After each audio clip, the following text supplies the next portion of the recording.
ये भगवान बुद्ध के समय की गाथा है। शाक्य मुनि भगवान तथागत समक्षम बुद्ध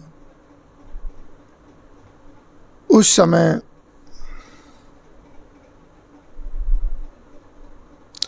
कौशल देश की राजनगरी शावत श्रावस्ती में रह रहे थे। उसी समय की गाथा है कि एक बहुत ही अच्छी नगरी है, बड़ी पवित्र नगरी है, सुख शांति उस नगरी में बसी हुई है। स्त्री अपना सब कुछ त्याग करके एक गलत निर्णय ले लेती है और विपदा की मारी वो भगवान बुद्ध के शरण में चली जाती है। आज वो गाथा तुम्हारे समक्ष लेकर के मैं चल रहा हूं। किसी ने कहा है, किसी कवि ने कहा है, अबला जीवन हाय,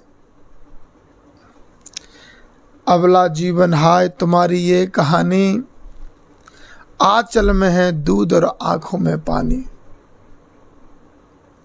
धर्म ग्रंथों में ये चीजें दी गई हैं कि नारी को कभी सम्मान नहीं मिला,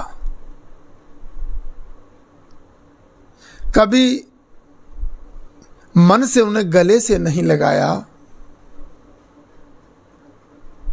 और हमारे भगवान बुद्ध शास्ता करुणा के सागर,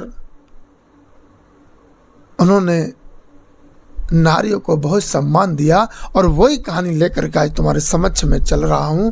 आज की जो कहानी है बड़ी आपके जीवन में कुछ तो उजाला लेकर के आएगी। आज मैं गाथा लेकर के चल रहा हूं। बहुत ही सुंदर नगर है कौशल देश। वहां पर एक बहुत ही धनवान सेठ रहते हैं। जो सेठ रहते हैं वैभव की कोई कमी नहीं है, ऐश्वर्य की कोई कमी नहीं है, धन संपत्ति की कोई कमी नहीं है। उस परिवार में 4 व्यक्ति रहते हैं। एक सेठ है, एक सेठानी जिसका नाम सृष्टि था, एक पुत्र है जिसका नाम सच्चक था, और एक बेटी है जिसका नाम पटाचारा था। धन प्रेमियों, घर में किसी बात की कमी नहीं है। दासी, नौकर, चाकर, बागों में बागवानी है, माली रहता है। घरों में दासी काम करती हैं, घर पर पहरेदार रहते हैं। बड़ी सुख शांति है महलों में, और सेठ सभी को वेतन पे करता है। बड़ी खुशी खुशी सभी को दान देता है सेठ। कोई कमी नहीं थी, बड़े खुश थे। देखो धीरे धीरे कालवली का चक्र घूमता है।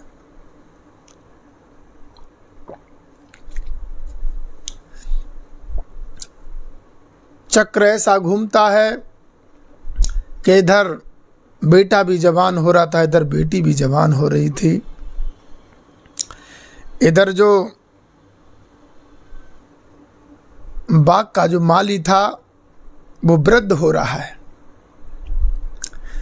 तो कुछ किताबों में से माली के बेटे का नाम प्रेम पाया गया, और कहीं पर मैंने उसका नाम सुधाकर लिखा हुआ देखा।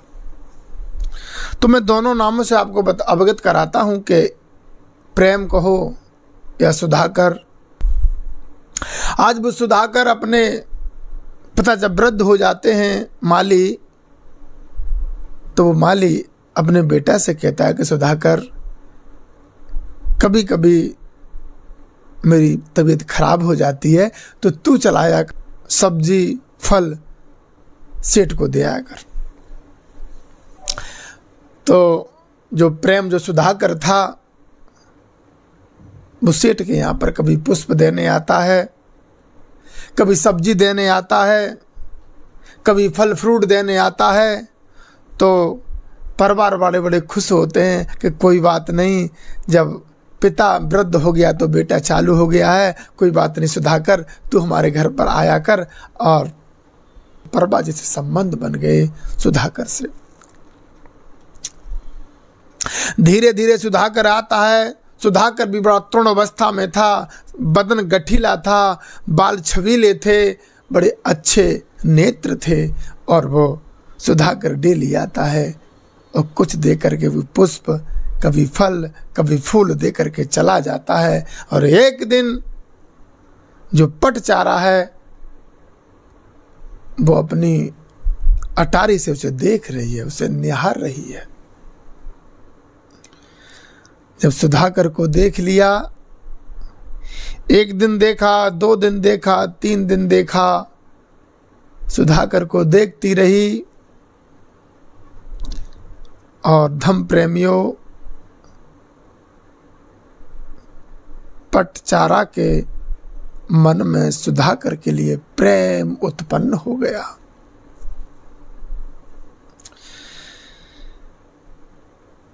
जब पटाचारा के मन में सुधाकर का प्रेम उत्पन्न हो गया और वो उससे प्यार करने लगी। प्यार करते करते ये बात जब सुधाकर को पता पड़ता है तो सुधाकर भी पटाचारा से प्रेम करने लगता है। पर यह बात किसी को पता नहीं है कि सुधाकर और पुत्री का प्रेम हो गया है। कभी सुधाकर बेटी को बुलाता है, कभी बेटी सुधाकर को बुलाती है। दोनों का ये प्रेम प्रसंग चल रहा था। और इधर रानी राजा से कहती है कि राजा, हे राजन, हे सेठ जी, अब बेटी शादी के योग्य हो गई है और कहीं पर जा कर के एक अच्छा सा घर तलाश करके बेटी की शादी कराओ। सेठ कहता है कि रानी, मैंने बहुत लोगों से कह रखा है, अगर कहीं पर दूल्हा देखेंगे तो वो बता देंगे लड़का देख करके।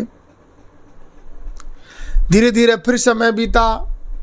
फिर रानी कहने लगी कि महाराज, अब बहुत दिन हो गए, बेटी शादी के योग्य हो गई है, कहीं बराबर पुत्र देख करके बेटी की शादी कर दो।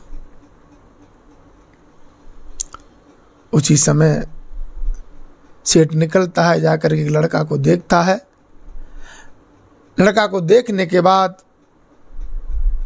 आकर के अपनी पत्नी से कहता है कि हे प्रिय, मैं लड़का को देख आया हूं पटाचारा के लिए। लड़का बड़ा सुंदर है, एक ही पुत्र है घर में, धन संपत्ति की कमी नहीं है, और मैंने वो पास कर दिया है और उसके लिए अपनी बेटी बहुत खुश रहेगी। धन प्रेमियों, जब ये बात घर में फैल गई, जब वही बात अपनी बेटी के सामने सृष्टि कहती है कि बेटी, अब हम तेरी शादी करेंगे और तेरे लिए लड़का देख लिया है। इतनी बात जो सुनी, पटाचारा वहां से भागी और जाकर के अपने कमरे में चली गई।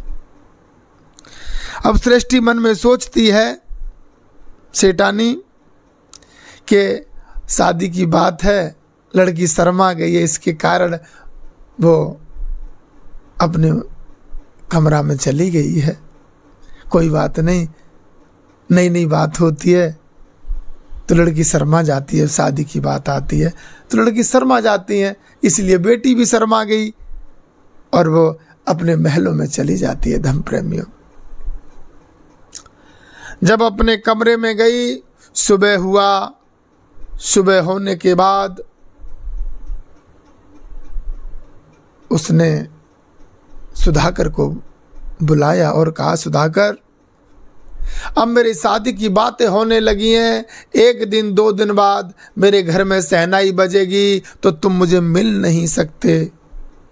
सुधाकर कहने लगा कि हे पटाचारा,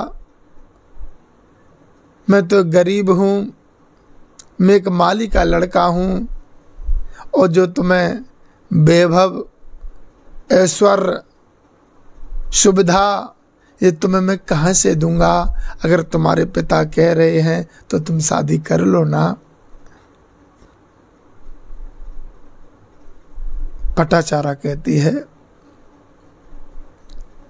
सुधाकर से कि सुधाकर, दिल के बाजार में सूरत नहीं देखी जाती।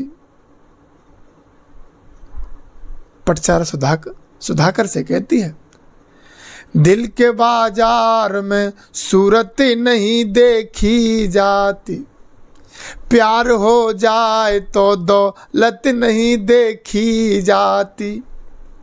वो कहती है, दिल के बाजार में सूरत नहीं देखी जाती, प्यार हो जाए तो दौलत नहीं देखी जाती, प्यार हो जाए तो दौलत नहीं देखी जाती। और सुनो, प्यार उससे कीजे प्यार के काबिल, हर किसी पे चला जाए तो चूल्हे में जाए दिल, हर किसी पे चला जाए तो चूल्हे में जाए दिल। आज पटाचारा सुधाकर से कहती है कि सुधाकर, मुझे ये वैभव, ऐश्वर्य, मुझे कुछ नहीं चाहिए, मुझे तो तुम चाहिए। इतनी बात जो सुधाकर से कही है तो सुधाकर कह देता है कि हे रानी, अब यहाँ रहना तो सही नहीं है, अब यहाँ से हमें निकलना पड़ेगा। उसी रात में सुधाकर